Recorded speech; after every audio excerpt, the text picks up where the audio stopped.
Afin d'orpailler clandestin, c'est toute l'Afrique qui s'est levée actuellement. Le Sénégal s'est levé. On voit les Burkinabés qui sont là-bas, les Gabon, ce sont les Burkinabés aussi. On va contourner la vérité pour aller se faire plaisir aux gens pour rien. Ce qui se passe actuellement en Côte d'Ivoire, c'est le gouvernement ivoirien. Alors la famille, pourquoi les villageois ivoiriens protègent-ils les Burkinabés contre les forces de l'ordre à cause de leur paillage clandestin ou bien à cause de leur paillage illégal? Si ce sont les Burkinabés qui pratiquent ces activités illégales en Côte d'Ivoire, pourquoi les gendarmes viennent-ils chercher la commission chez ces orpailleurs? Si l'État de la Côte d'Ivoire n'est pas au courant de cette activité, pourquoi le Premier ministre dit qu'ils sont tous responsables? La famille, tout simplement, les personnes qui sont à la tête du pays en savent quelque chose dans cette affaire. Voici les idées et l'intervention de chacun, ceux qui supportent le pouvoir en place et ceux qui défendent le peuple ivoirien. Je vais vous demander de suivre la vidéo et de rester jusqu'à la fin. Ah famille, aujourd'hui là c'était chaud. C'était chaud, c'était vraiment chaud. Et moi-même, quand je suis tombé sur cette image, j'ai rigolé d'abord avant de la publier sur ma page Facebook. Ça se passe, on dit Nguessankro dans le département de Bongouanou. Donc ça se passe à Bongouanou. Les forces de l'ordre ont débarqué dans ce village pour aller déguerpir les orpailleurs, les voleurs d'or là. Ce qui fait l'actualité actuellement là. Les forces de l'ordre sont allées pour les déguerpir, pour les pourchasser. C'est les villageois eux-mêmes qui se sont en tout cas mis ensemble pour former. Non, ça dit les villageois se sont mis contre les forces de l'ordre. Les villageois disent que ils ne sont pas d'accord que les forces de l'ordre viennent déguerpir les orpailleurs dans leur village. Allez comprendre ce qui se passe. Non mais franchement. Oh ben, tous les villageois là sont des Burkinabés aussi. C'est nos autorités qui sont derrière tout ça là. Faut pas, on va contourner la vérité pour aller se faire plaisir aux gens. C'est les Burkinabés, c'est les Maliens, c'est les Nigériens, c'est les Guinéens. Toujours c'est les autres, pas nous. Toujours c'est les autres, c'est pas nous. Moi, je vais vous dire une vérité. Moi, je suis un fils de Boisflé. J'ai fréquenté à Boisflé. J'ai fréquenté à Boisflé. Et tous les jeunes, Gouro, Baoulé, Agni, Yowlé, qui ont fréquenté à Boisflé, vos jobs de vacances là, c'est quoi? Si c'est pas pour aller creuser or à Zagouta, à l'écran, à Mossisso, dans beaucoup de villages Yowlé là, si c'est pas pour aller creuser or là, c'est quoi? Quand vous partez là, c'est pas 3 000 par jour, c'est pas 4 000 souvent par jour. Vous travaillez avec qui? Vous travaillez avec qui? Souvent, c'est des Burkinabés qui sont à la tête. Et la gendarmerie, eux, ils viennent le soir pour venir prendre leur quota. La gendarmerie, hein? La gendarmerie. Les gendarmes, ils viennent un cortège, long cortège, ils sont armés. Ils vont prendre leur quota. Souvent, on a des patrons burkinabés. Souvent, on a des patrons maliens. Souvent, on a des patrons chinois. C'est comme ça. Ce qui est illégal là. Pourquoi la gendarmerie là, eux, ils vont prendre leur quota là-bas? Ce qui est illégal. Ce qui est illégal là. Les gendarmes vont faire quoi là-bas? Arrêtez ça. Arrêtez ça. On n'a qu'à se respecter. C'est nos autorités, à certains ministres qui financent ça. Sinon, Burkinabé ne peut pas tomber dans le champ des gens comme ça, commencer à creuser or. Malien ne peut pas aller couper VA des gens pour aller creuser or. Guinéen ne peut jamais aller couper cacao des gens pour aller faire. Non, c'est nos autorités. Ils sont en complicité avec certains chefs du village qui poussent des gens à vendre leurs champs. Qui poussent des gens à vendre leurs champs. C'est ce que moi je vois. Ne vous faites pas plaisir. Hein? Dites ce qui est vrai. Dieu il existe. Dieu là il existe. Ne vous faites pas plaisir à quelqu'un. Ce qui est vrai là, il faut dire ça. Makosso dit, affaire d'orpaillage là, c'est la faute au Burkinabé. Makosso.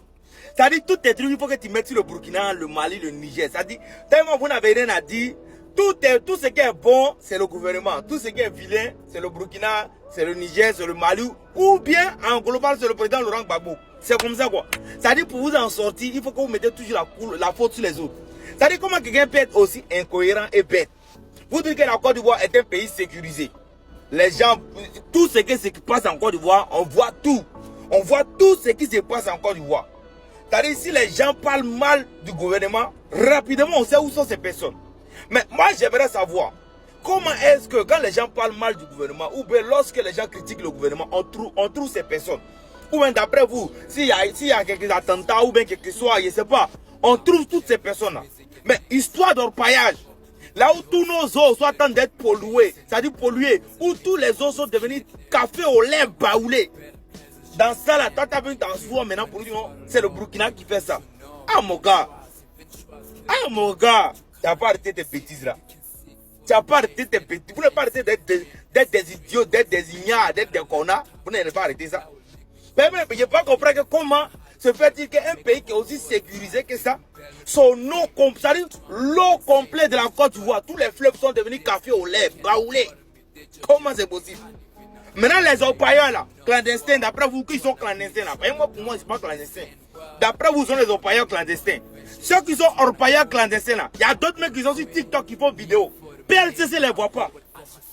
PLCC ne les a pas vus. Ils faisaient vidéo avant qu'il y ait fait de orpaillage, ça fasse boum là. Les gars faisaient vidéo déjà. PLCC ne les a pas vus. Mais si vous demandez quelqu'un vient parler d'une manière contre le gouvernement, mais critiquer un peu seulement, PLCC, engagement. Là, PLCC le voit. La procureur voit. On procure chou. Le procureur voit. Mais lorsqu'il s'agit des orpailleurs qui s'organisent en groupe, ce n'est pas une personne, ce n'est pas deux personnes. Ce sont des groupes de personnes qui s'installent, qui ont des campements, qui font, c'est-à-dire des trous qui sont tellement profonds que ce sont des trous qui se font des trous de 2 jours, 3 jours. Ce sont des trous des jours, des mois, des semaines, des temps et des temps qui sont là comme ça. Comment se fait-il? On a vu des orpailleurs ici sur TikTok. Les gars là, les vidéos là, ils ont fait des vidéos là où ils sont en train de creuser des trous. Les vidéos là, ce sont des vidéos, des vieilles vidéos. Des vieilles vidéos, c'est qui veut dire depuis longtemps. Au forêt, ne les a pas vus. Les gens qui fleuve là, les gars ne voient pas que le fleuve là coulé là a changé. Sinon maintenant tous on voit couler les fleuves là. Les gens ne voient pas que les fleuves, les eaux de la Côte d'Ivoire sont en train d'être changées. Caméra l'a pas vu, caméra là, ça ne voit pas. Ou bien, service secret de Côte d'Ivoire ne voit pas ça là. David dit c'est les Burkinabés, c'est les Maliens, c'est les Niger. Tout ce qui est bon, c'est le gouvernement. Tout ce qui est bizarre, on cherche les coupables. On cherche les coupables. On est sécurisé, la Côte d'Ivoire est un pays sécurisé.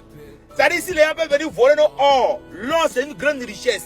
Si d'après vous les gens arrivent à voler cette richesse, alors ce qui veut dire la Côte d'Ivoire est un pays très fragile. Si d'après vous, si on suit votre logique, que les gens peuvent rentrer en groupuscule et venir dérober l'or de la Côte d'Ivoire, ce qui veut dire que les gens peuvent rentrer et prendre tout ce qui appartient à la Côte d'Ivoire aussi facilement. Parce que on ne parle pas d'une personne, on parle de temps. On parle de gens qui vont s'installer, creuser, creuser, creuser. C'est pas comme s'ils viennent, ils prennent, ils s'en vont. Non, ils vont creuser, creuser, creuser. Tout le monde n'est pas bête, hein. Tout le monde n'est pas bête. Ce sont des bêtes là qui vont vous suivre et puis qui ont dit général fort ou bien quoi fort ou même mouton fort. Ici là, nous n'est pas dans mouton fort, ici c'est église. Quand tu parles un, deux, c'est église. Je suis de ceux qui pensent que la probabilité qu'il y ait une guerre civile en Côte d'Ivoire est en train d'être élevée. Pour plusieurs raisons que je vais tenter de développer ici. La première, c'est la non-volonté par les Ivoiriens d'une nation.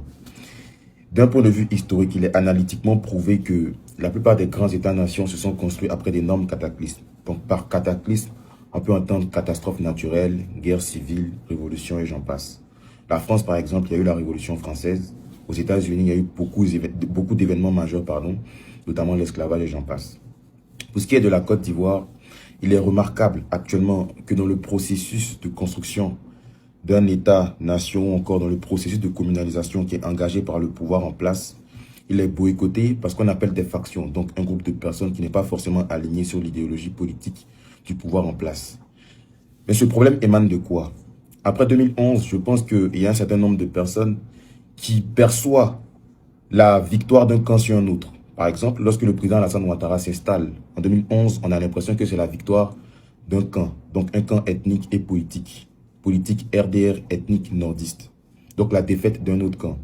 Politique FPI ethnique, peut-être les BT ou encore d'autres personnes qui soutenaient le président Laurent Gbagbo. Et donc, cette perception citoyenne ou encore politique que les citoyens ont empiète sur la stabilité sociale d'une manière ou d'une autre. Il est vrai que la stabilité sociale actuellement n'est pas perturbée par de violentes actions qui émanent de certains citoyens, ce qui émane justement du travail acharné du secteur sécuritaire. Mais mis à part les violences physiques ou encore matérielles, ces perceptions ont d'autres conséquences qui piaffent la stabilité sociale, et cela dans plusieurs domaines. Par exemple, dans le domaine religieux, domaine même qui est censé nous sauver. il n'est pas inconcevable, justement, qu'un prêtre, un pasteur ou encore un imam ait une position politique, mais elle doit rester individuelle et personnelle. Les enseignements religieux, souvent, sont orientés vers des bords politiques, ce qui, justement, renforce cette sorte d'instabilité sociale. Premier point. D'un point de vue sportif, tous les Ivoiriens ne veulent pas que la Côte d'Ivoire, par exemple, remporte la CAN ou encore la Coupe du Monde parce que cela va mystifier le pouvoir de quelqu'un ou encore va démystifier le pouvoir de quelqu'un. Et cette mentalité contribue justement à déconstruire le processus de communalisation encore d'État-nation que l'État veut construire. D'un point de vue politique, on n'a pas envie qu'un pouvoir ne soit plus là. Parce que si un autre pouvoir arrive, ceux qui étaient là ou ceux qui viennent d'arriver vont se venger de ce que les autres ont fait. Ou encore d'un point de vue ethnique, on estime que si on arrive au pouvoir, ça sera tribaliste. Parce que ceux qui viendront au pouvoir vont mettre tous ceux qui sont de leur ethnie au pouvoir. La seule solution pour nous sauver de ce type de problème va dépendre de la sagesse politique des autres présidents qui viendront. Vont-ils punir, contenir, maintenir, agir ou prévenir le danger? On ne sait pas. Et actuellement, il n'y a pas de manifestation violente, réalistement parlant d'un point de vue matériel ou physique. C'est ce que je disais tantôt et cela émane justement d'une maîtrise de l'aspect sécuritaire, donc de la sécurité, de la défense à l'intérieur du pays, ce qui est une bonne gouvernance d'ailleurs. Et si le pouvoir en place arrive à maintenir cet ordre, est-ce que les autres pouvoirs y arriveront? C'est la question qu'on se pose. Affaire d'orpaillage clandestin, c'est toute l'Afrique qui s'est levée actuellement. Le Sénégal s'est levé. On voit les Burkinabés qui sont là-bas. Les Gabon, ce sont les Burkinabés aussi. En Côte d'Ivoire, Burkina. Donc les Burkinabés ne veulent pas entendre les noms dans l'orpaillage clandestin. Pourtant, c'est eux. Ils disent non, il y a la complicité de la chefferie du chef d'État. Oui, mais quand on va sur les sites là, c'est-à-dire quand l'armée va sur les sites, la gendarmerie va sur les sites, la police va sur les sites, c'est pas chef de village qu'on voit. Tu vois, on dit quand on t'envoie, il faut savoir t'envoyer. Donc du coup, là, quand les gens vont sur les sites là, lui qu'on trouve là, c'est lui on l'attrape. Maintenant, si toi tu sais que c'est chefferie là, tu as montré chefferie, c'est comme on dit que bon n'est pas bon, Cali vous êtes décalé, c'est pas bon. Maintenant, toi t'arrêtes, tu dis non, c'est pas toi qui vends. Mais c'est dans ta main, toi on a vu, donc du coup là, tu allé montrer où on vend, tu vois un peu non? Donc, c'est comme un peu dit la rentrée. Actuellement, c'est chaud partout. Voilà. Et puis, est-ce que vous savez comment les gars salissent l'eau? C'est très dangereux. On doit arrêter même le paillage clandestin. C'est très dangereux. Les gars là, les gars cherchent où il y a fleuve. C'est-à-dire, où on creuse l'eau là, c'est pas là-bas les gars lavent. Et les hommes ont dit non, il y a l'eau à Djamé Mosquée, c'est un exemple. Maintenant, s'il n'y a pas fleuve à côté là, les gars cherchent où il y a fleuve, où il y a l'eau pour laver. Même si on dit il y a l'eau au plateau là, ils vont transporter l'eau à Djamé pour envoyer au plateau. Maintenant, ils vont commencer à laver. Vous voyez les machines qu'on appelle Wambiaro, c'est quelle machine? C'est interdit sur tout l'étendue du territoire. C'est-à-dire partout c'est interdit. On te forme là même, c'est plus que Cali. Machine qu'on prend pour laver l'eau, c'est interdit depuis fort longtemps. Mais tout ça, ils ne savent pas les gars font comment pour rentrer ça. Maintenant, quand ils arrivent là pour laver l'eau, les chefs où il y a fleuve, ils cherchent où il y a fleuve. Une fois on dit non, il y a fleuve là-bas, là, ils vont se caler là-bas. On envoie l'eau, regardez comment les gars salissent l'eau. C'est-à-dire là, ils prennent les machines, ils en déposent au bord du fleuve.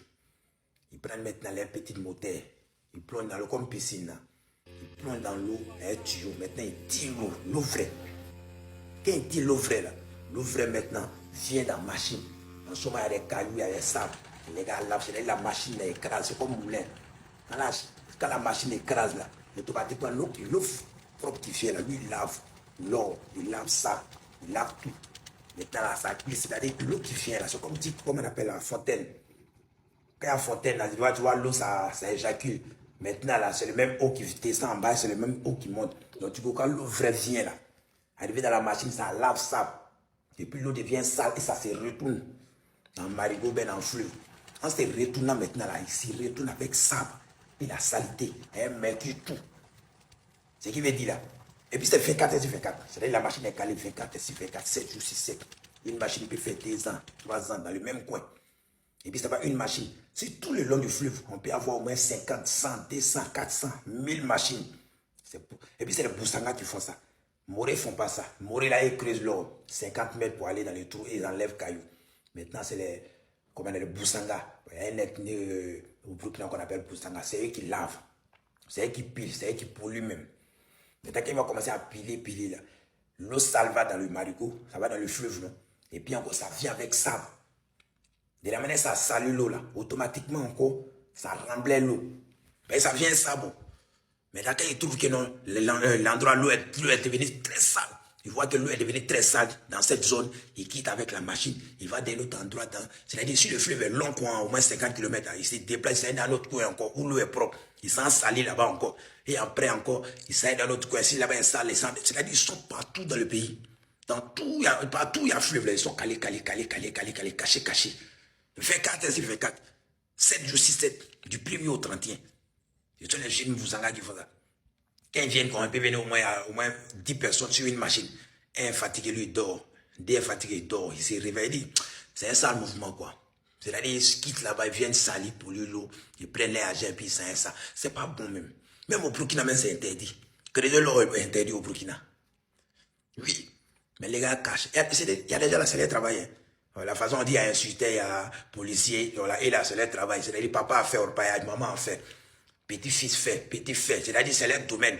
Et ils font ça jusqu'à un moment donné, on tape la table et puis ça finit. Puis c'est en train de gâter tout l'autre de la Côte d'Ivoire. Voilà, non, on boit quoi. Et puis ça en train de gâter la terre.